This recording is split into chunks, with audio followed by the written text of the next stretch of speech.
Well, there's two visa issues in train in Australia at the moment. One's relating to the High Court on long-term detainees, and the other is Palestinian visas being issued, 860 of them. Joining me now to discuss these two issues is Independent MP Di Lee. Di, great to see you. Thanks for being on the show once again. First of all, I want to ask you about the long-term detainees that have been released into the community.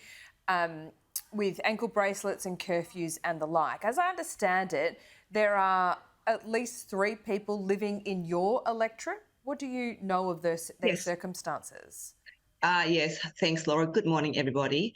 Look, when it comes to migration, when it comes to asylum seekers, I think somehow our politicians can really politicize and weaponize the situation. So I don't know how much time we've got, but last week, Parliament's sitting, last Thursday, the government passed through a bill that really they were, to address the detainees that the High Court were told to release. My understanding is that the 93 detainees, and I think it's going to be increased a bit more, 93 detainees have been illegally detained for I think over a decade. These came here, the people came here seeking asylum, and my understanding is that these detainees, the people who were convicted, have served their time. That's my understanding, but were then put back into the detention base from the previous government's legislation. So the court found that and said something along the lines that as Parliament, we are not the judge. We are not judges. So therefore, that we make the law, we create the framework, but it is up to the judge, the court, to interpret those, and we are not supposed to be punitive. And hence that was the order to release those detainees, and we passed through the legislation which will ensure the safety of our community when these detainees have been forced to be released.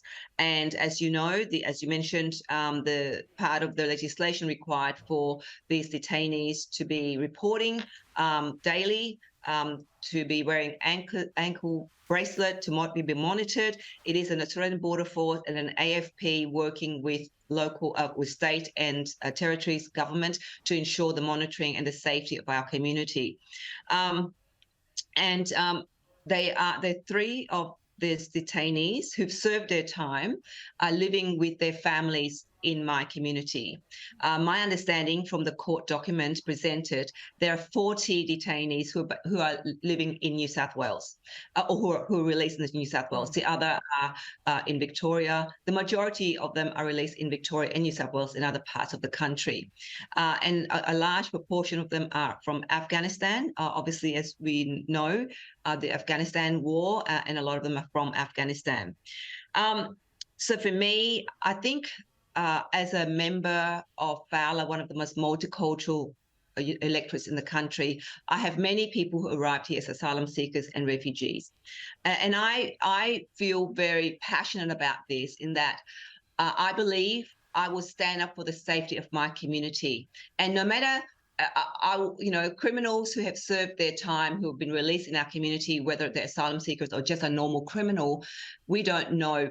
We expect the police, the state or the federal government to protect us through various legislations and rules in place.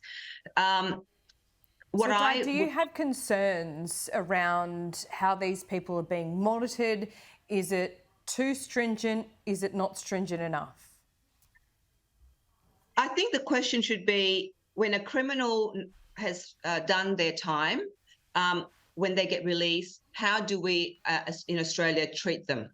How do we monitor them if they've done and served their time? That is the question. What we're doing with this legislation to target the quote unquote stateless people who've served their time, is actually putting another layer of very strict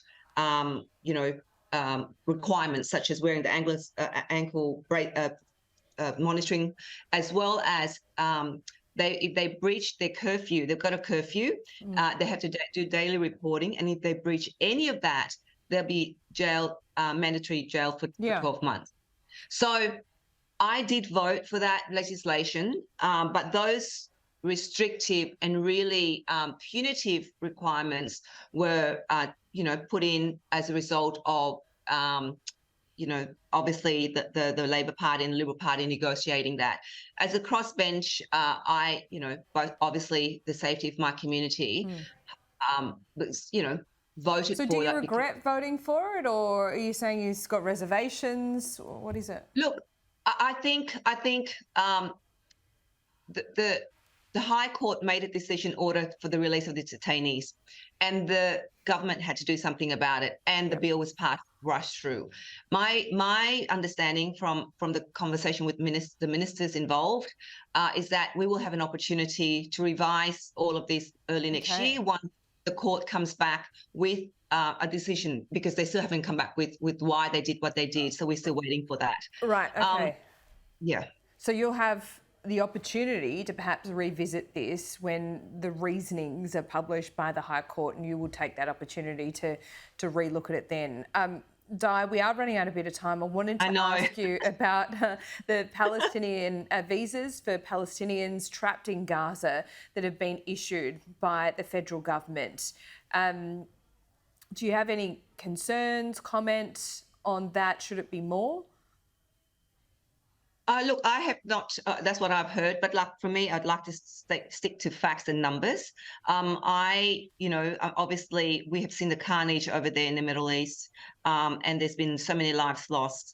And for me, as somebody who survived a war, we need to ensure that this innocent civilians are protected, and innocent civilians, mums and children, are saved and given an opportunity. So I'm not. I know that those visas, as you mentioned, were granted. For me, it's the innocent lives. It's how do we ensure that there is peace there, and I will stand for peace, in ensuring that the state of Israel and the state of Palestine coexist. But in the meantime, if we need to protect and protect people and save people, then that's what we have to do. Di Lee, always a pleasure to talk to you. Thank you. We'll check in soon. Thank you.